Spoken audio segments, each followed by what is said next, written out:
This is it, brewers, the G3 Fermenter King. Really excited about showing you some of the new features on this, so I'm going to go ahead and jump right in.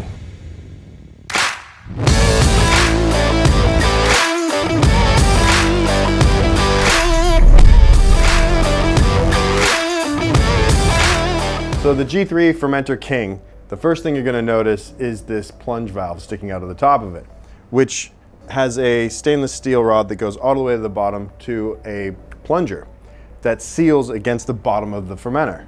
To lift it, you're going to just pull on the top of it, and to set it back down, you just push straight back down.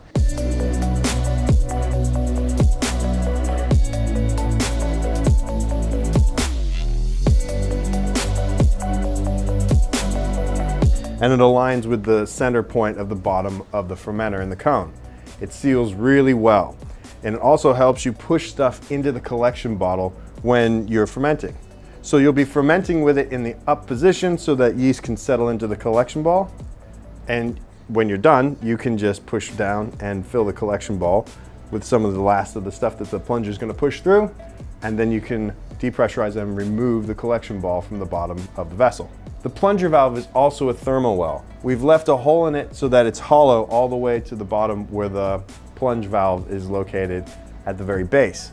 So, using your temperature controller probe, for the Mark II temperature controllers that we sell, it fits perfectly, and you can get a liquid read off of your fermentation at any level within the 35-liter tank. So that's actually really handy to have. A lot of people have been sticking these to the sides of fermenters with a piece of sponge and some tape and trying to get a liquid read off the side. Now you're going to get a really nice true liquid read at any level in here.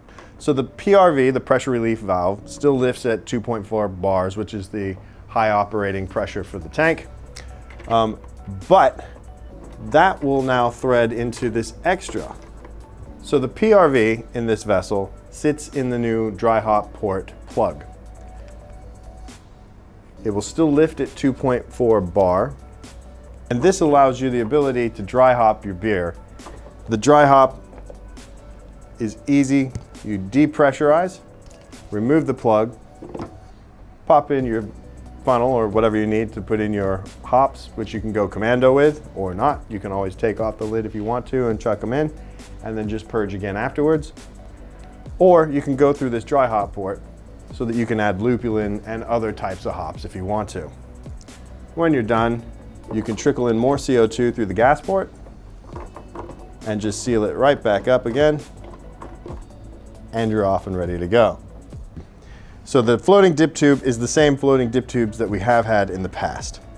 The difference is right now, because we have that centralized rod running through the fermenter, we have a location that we can actually anchor that pickup tube to, so that when you're removing beer from the fermenter, the ball doesn't float off to the side and pick up yeast and trub off of the walls of the fermenter, which tends to happen down here where there's the angle of the cone of the fermenter.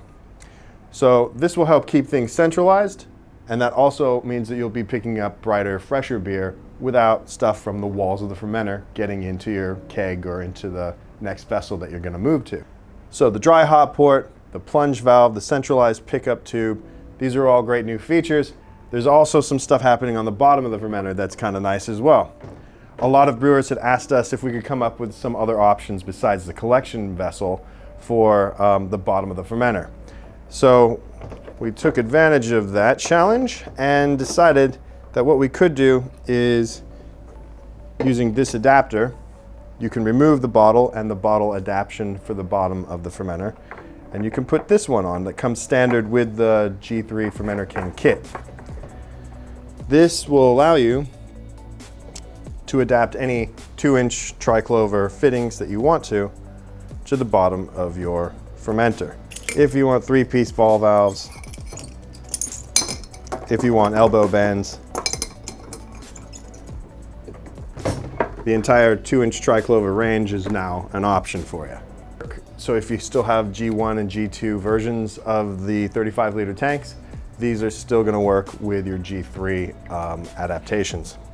So there also are a couple of other packages that are going to come to support these kits. You're gonna have a cleaning package that's gonna attach to the inside of this lid. You're also gonna have a chilling package that attaches to the outside of the lid and works with our Fermenter King fermentation control and temperature control devices. They all have jackets that will support keeping temperatures without having a fridge and without even having the same cost as a fridge.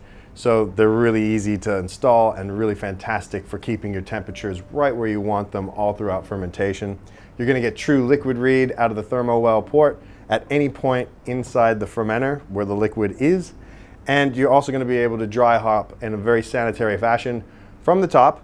And you can also do it any other way that you'd like to or have been doing in the past. Yes, you can dry hop from the collection bottle if you want to, and just pull the plunge valve up to allow the hops to go in, because the base is still quite large to be able to allow for the hops to go up into the beverage. But we recommend you go through the dry hop port. It's gonna be easy and it'll all drop out when you cold crash into your collection bottles.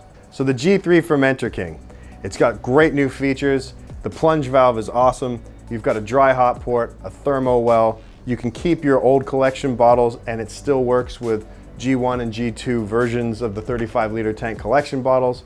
You can also take those off, put in 2-inch tri-clover fittings, whatever ones you want with the tri-clover adapter.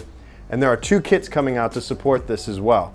We have a CIP kit, because underneath this lid, there is a 1/2-inch BSP thread that the plunge valve actually goes through.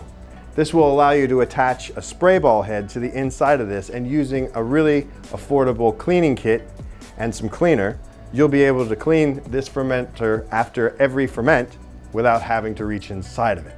So we're looking forward to those, and we know you're gonna like these. All right, brewers, thanks for watching, and I think you're really gonna like the G3 Fermenter King.